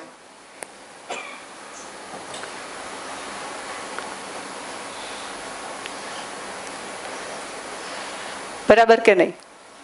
તો આપણે વાત કરતા હતા સુવિધાની અને આપણે પહોંચ્યા સુખ સુધી. શું કામ આ બેયને જોડ્યું? કારણ કે ક્યાંક સુવિધાને લઈને જ કેટલી આવશ્યકતા છે એ નિશ્ચિત નથી એક પરિવારમાં. કારણ કે એને લઈને પણ આપણે જે અગાઉ વાત કરી એ પ્રમાણે અવિશ્વાસ છે, ડર છે કે નહીં? મનથી જવાબ આપીએ કે ક્યાંક ઓછું પડશે તો, આની જરૂર પડશે તો હજી થોડુંક ભેગું કરી લઈએ. એટલે સુવિધાને લઈને આપણી માનસિકતામાં જ પ્રશ્ન છે. કારણ કે આપણે એને સુખનો આધાર માનીએ તો સુખય મળ્યું નહીં અને સુવિધા પાછળ હજી આપણે દોડીએ છીએ. એમાં આખું જીવન પણ ક્યારેક પૂરું થઈ શકે. અને એ જ બાળક 3 વર્ષનું આપણને જોવે છે, યુવાન બને છે, ત્યાં સુધી આપણી સુવિધાને લઈને માનસિકતા બરાબર નથી તો શું એની બરાબર થશે? ગેરંટી ખરી? કારણ કે નથી પરિવારમાં એને સુવિધા પ્રત્યેની માનસિકતાની તૈયારી, એની યોગ્યતા નથી બની, નથી એ શિક્ષામાં પ્રવેશ કરે છે ત્યાંથી એને મળતી. કારણ કે તકનીકી શિક્ષણથી અથવા આજની આધુનિક શિક્ષા વિષય વસ્તુ સાથે વાત તો કરે છે પણ સુવિધાને લઈને સાચી માનસિકતા નથી આપી શકતી. આપણે જોશું તો આપણે ટીવીની અંદર કંઈ પણ કાર્યક્રમ જોઈએ એમાં કેટલી એડવર્ટાઇઝમેન્ટ આવતી હોય. એ એડવર્ટાઇઝમેન્ટ તમામે તમામ લગભગ સુવિધા સાથે જોડાયેલી હોય. આપણું એ પણ ધ્યાન ના જાય કે એ સુવિધાની જાહેરાત છે એને લઈને સ્વાસ્થ્ય ઉપર કેટલું હાનિકારક છે કે યુઝફુલ છે એના ઉપર કોઈ વાત પણ નથી થતી. અને એ સરસ રીતે પ્રસ્તુત કરવામાં આવે છે કે કોઈ પણ માણસ નહીં ગમી જાય, એ વસ્તુ લેવાનું મન થઈ જાય. તો આપણે એ વિચારીએ કે આપણા ઘરની અંદર સુવિધાને લઈને એવી કેટલી વસ્તુ હશે કે જે જરૂર છે એટલે લીધી છે અને બીજું એ કે શોખ છે, જોઈને મન થઈ ગયું એટલે લીધી છે. શું જવાબ આપશું આપણે? બીજાનું જોઈને લીધી. ત્યારે જરૂરિયાત પર ધ્યાન જાય છે? નહીં.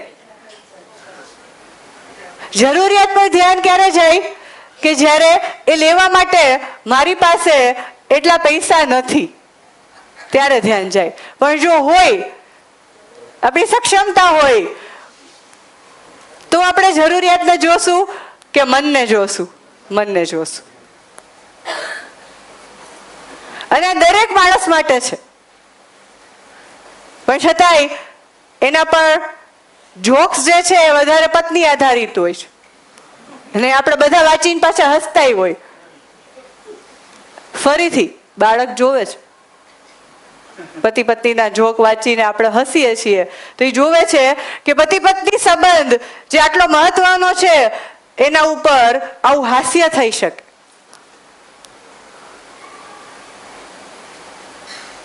હજી એને ખબર પણ ના હોય કે આ સંબંધ શું હોય, એનું મહત્વ શું હોય, પણ ત્યારથી એની અંદર એ જોક્સના નામે એને દેખાઈ જાય.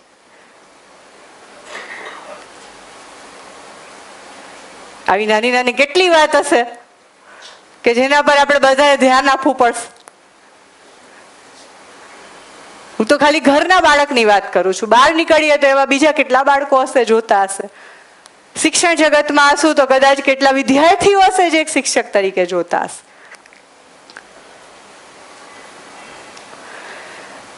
તો મોટા ભાગે એક યુવાન જ્યારે ભણીને બહાર નીકળે ત્યારે સુવિધાને લઈને એની માનસિકતા શું કે સુવિધા માત્ર ભોગ માટે છે, ભોગવવા માટે છે.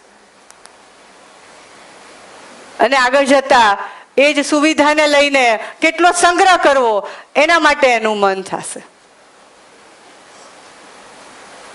કેમ વધારે સુવિધા ભેગી કરવી, કેમ વધારે સંગ્રહ કરવો, એના માટે એ આયોજન બનાવશે. એના માટે ક્યારેક આપણને ભૂલી પણ જાય, ત્યારે આપણે યાદ કરવું પડશે કે આપણો સમય હતો ત્યારે આપણે ક્યાં હતા. ખાલી ધ્યાન આકર્ષણની વાત છે કે અત્યારે આપણી પાસે વિચારવાનો કદાચ સમય છે એટલે આપણે વિચારતા હોય, પણ જે તે સમયે આપણી માનસિકતા સુવિધાને લઈને અધૂરી હતી, સમજ નહોતી બની કે સુવિધા માત્ર ને માત્ર મારા શરીરના પોષણ માટે છે. સુખ એક અલગ વસ્તુ છે. જ્યારે આ બેને આપણે અલગથી જોશું, સમજશું, ત્યારે જ આપણને ખબર પડશે કે એ બંને અપેક્ષા અલગ છે, બંનેને અલગ રીતે કઈ રીતે પૂરી કરી શકાય અને એના આધારે ઘરમાં, પરિવારમાં, સંબંધમાં કઈ રીતે જીવી શકાય. પણ સુવિધા અને સુખને ભેગું કરી લીધું તો ક્યારેય એક પણ સુવિધામાં એવી તાકાત નથી જે આપણને નિરંતર સુખી કરી શકે. આપણે વાત નિરંતર સુખની કરીએ છીએ તો એ સુખની નિરંતરતા, સંતોષની નિરંતરતા નહીં અપાવી શકે. કાંઈક અધૂરપ આપણને લાગશે. તો એ અધૂરપ એટલા માટે જ કે જે નિરંતર સુખ શું છે એ સમજમાં કે પકડમાં નથી આવ્યું, અને એના આધારિત જે કાંઈ પણ આપણી લાગણીઓની અપેક્ષા છે એને કેમ સમજવું, એના આધારે કેમ જીવવું એ પણ ધ્યાનમાં નથી આવ્યું, અને એના માટે કોઈ શિક્ષા પણ નથી. તો જ્યારે અમે વિદ્યાર્થીઓ સાથે આવી વાત કરતા હોય ક્લાસની અંદર, ત્યારે પહેલી વાત એ જ કરીએ કે એક એવો ક્લાસ કે જેમાં તમે તમારા જિંદગીની વાત કરી શકો, તમારા જિંદગીને લઈને પ્રશ્ન પૂછી શકો. એટલે અમને જવાબ એ મળે કે અમે નાના હોય ત્યારથી શું આવો ક્લાસ ન હોઈ શકે? કારણ કે એને પણ જરૂર તો લાગે જ. જો એને એવું વાતાવરણ કે એવો પ્રસ્તાવ આપવામાં આવે તો પણ એ પણ એની જરૂરિયાતને મહેસૂસ કરશે. જે પણ ઉંમરમાં આપણે આ પ્રસ્તાવ મૂકીએ એમ કહેશે કે ના, હજી અમે આ વહેલું મળી ગયું હોત. તો વિચારીએ કે એક વિદ્યાર્થીની સામે આ વાત મૂકી, એ પણ એ અપેક્ષા રાખે છે કે હજી અમે નાના હોય ત્યારથી આ વસ્તુ અમને મળી ગઈ હોય. કારણ કે મોટા થતા થતા સુવિધાને લઈને, અન્ય વસ્તુને લઈને કેટલી સાચી ખોટી માનસિકતા એનામાં બની હશે, કેટલી ખોટી વાત કદાચ એ માનીને જીવતું હશે, એના આધારે દુઃખી થતું હશે.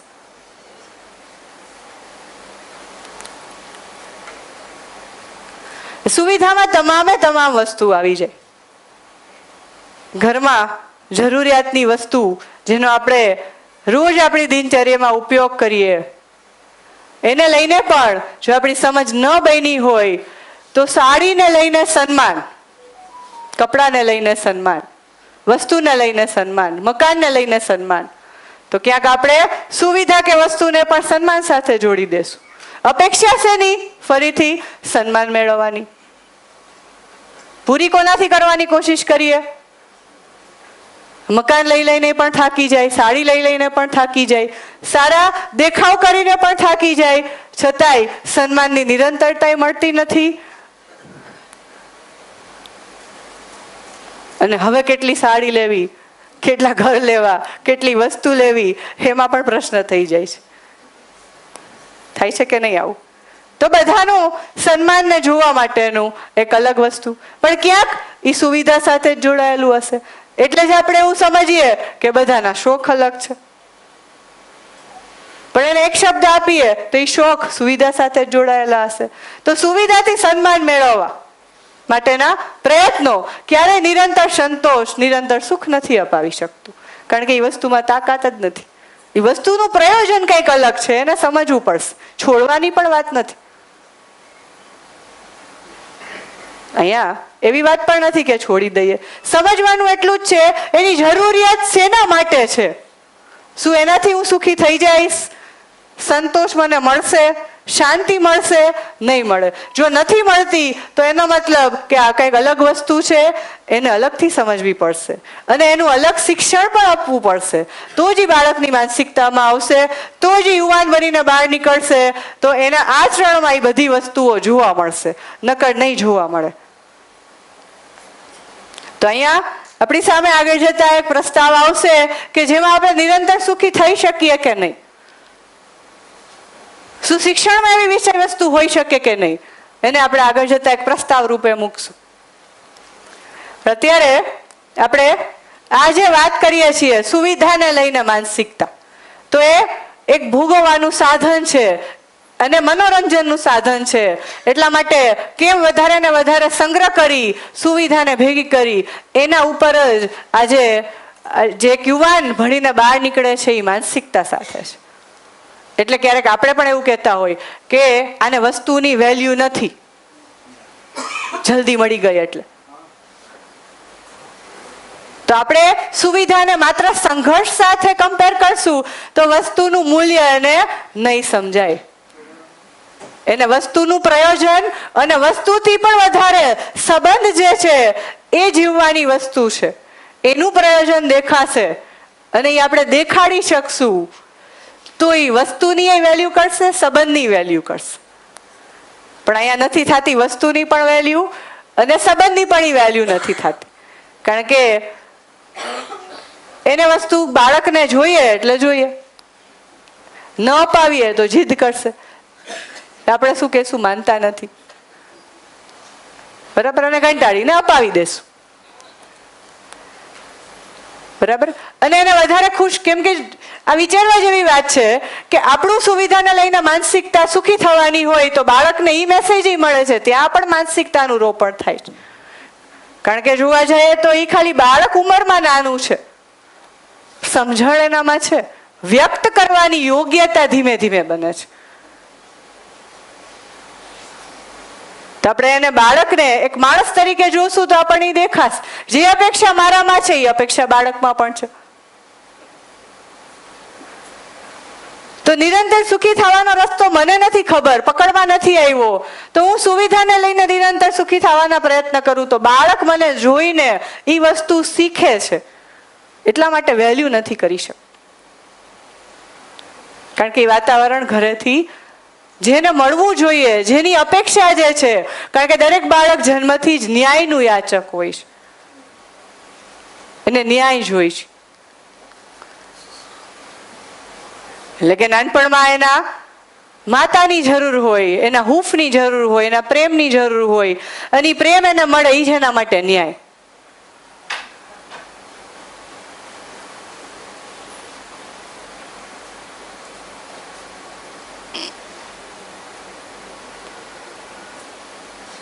તો ધીરે ધીરે એની માનસિકતા જે બને છે એ ક્યાંક ને ક્યાંક પરિવાર અને પરિવારના સંબંધો, માતા પિતા અને અન્ય લોકો તરફથી એના માનસિકતાનું રોપણ થાય છે. એ જ રીતે સંબંધને લઈને એની માનસિકતા શું, તો આપણે એની પણ ચર્ચા કરી કે સંબંધને લઈને પણ એને કોઈ નિશ્ચિત આચરણ નહીં જોવા મળે, કે ક્યારેક આ સંબંધને લઈને ખુશ છે અને ક્યારેક એ સંબંધમાં દુઃખી છે.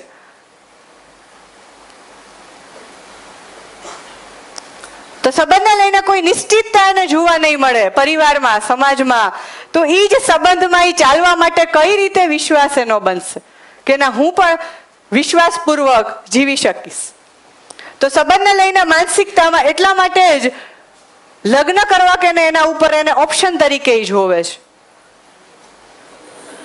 એવી સ્થિતિ કેવી રીતે સર્જાઈ હશે? આપણે વિચારીએ કે ધીરે ધીરે આ માનસિકતાનું જે રોપણ જે છે એ કયા હદે પહોંચ્યું હોય કે જે સંબંધ કે જેનાથી આખા પરિવારનું સિંચન થઈ શકે, એ સંબંધમાં જીવવા માટેનો વિશ્વાસ નથી એટલા માટે એને ઓપ્શન તરીકે લે છે. અને કદાચ એ વિશ્વાસ બને છે તો આગળ માતા પિતા બનવું કે નહીં એના માટે એ ઓપ્શન તરીકે જોવે છે, કારણ કે એ જવાબદારીને નિભાવી શકીશ કે નહીં એ વિશ્વાસ નથી. જો એ વિશ્વાસ એને ઘર પરિવારમાં, સમાજમાંથી, એ વાતાવરણથી મળી જાય તો એ એના માટે ઓપ્શન ના હોય. એ એક પરિવારના વ્યવસ્થાના ભાગ રૂપે છે એ વસ્તુ એને દેખાશે. ત્યારે એને જવાબદારી જે છે એ માથાકૂટ નહીં લાગે, કારણ કે માણસની તમામે તમામ લાગણીની, ભાવની અપેક્ષા પૂરી કરવા માટે એક પરિવાર એક વ્યવસ્થા છે, સમાજ એક વ્યવસ્થા છે. એ વ્યવસ્થાનું સાચું સ્વરૂપ એની સામે આવશે ત્યારે એ વાત જે છે એને બહુ સારી રીતે સમજાશે કે આ વ્યવસ્થામાં, પરિવારમાં મારી ભૂમિકા શું છે, સમાજમાં મારી ભૂમિકા શું છે, સંબંધમાં મારી ભૂમિકા શું છે. ત્રીજું જે છે, શ્રમને લઈને જે માનસિકતા બને છે. નાનું બાળક પણ આપણે વાત કરી પ્રમાણે વસ્તુ લેવા જશે તો એ સાયકલ કે સ્કૂટર હશે એમાંથી સ્કૂટરને પ્રેફરન્સ આપશે. તો ઓછામાં ઓછો શ્રમ કરવો છે, શરીરને ઓછામાં ઓછી મહેનત કરાવી છે.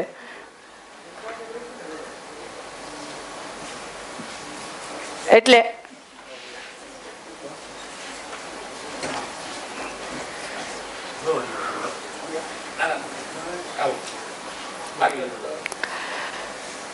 તો જે પ્રાકૃતિક રીતે સહજ શું છે કે શરીર જે છે શ્રમ કરવા માટે છે અને મન જે છે એ વિશ્રામ માટે છે.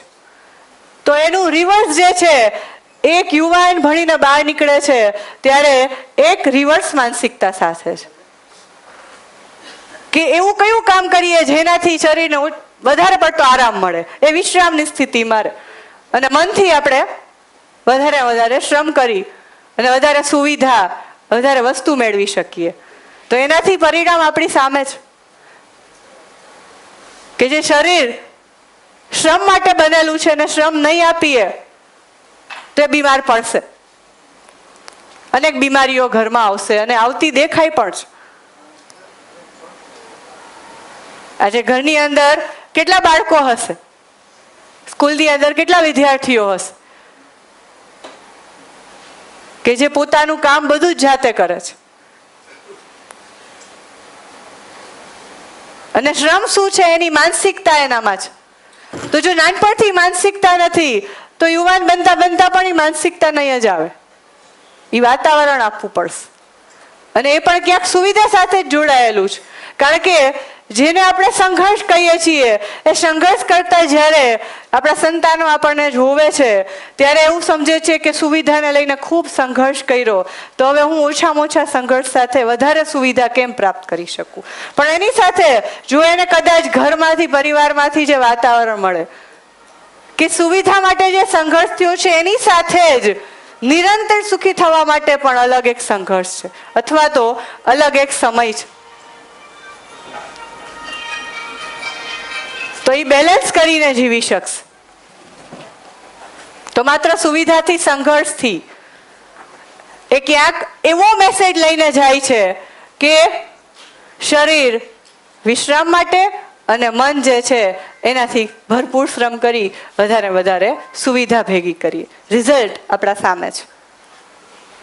તો એ માનસિકતાનું રોપણ ત્યાં પણ કરવાની જરૂર છે કે સુવિધા અને સુખ જે છે એ ક્યાંક શ્રમ ને વિશ્રામ સાથે કેવી રીતે જોડાયેલા છે. તો આપણે એક નાનકડો બ્રેક લઈએ. 1 થી 2 નો આપણો લંચ બ્રેક છે અને 2 વાગે આપણે ફરીથી ભેગા થશું અને થોડીક આગળની વાત કરીશું. હા, 2 મિનિટ.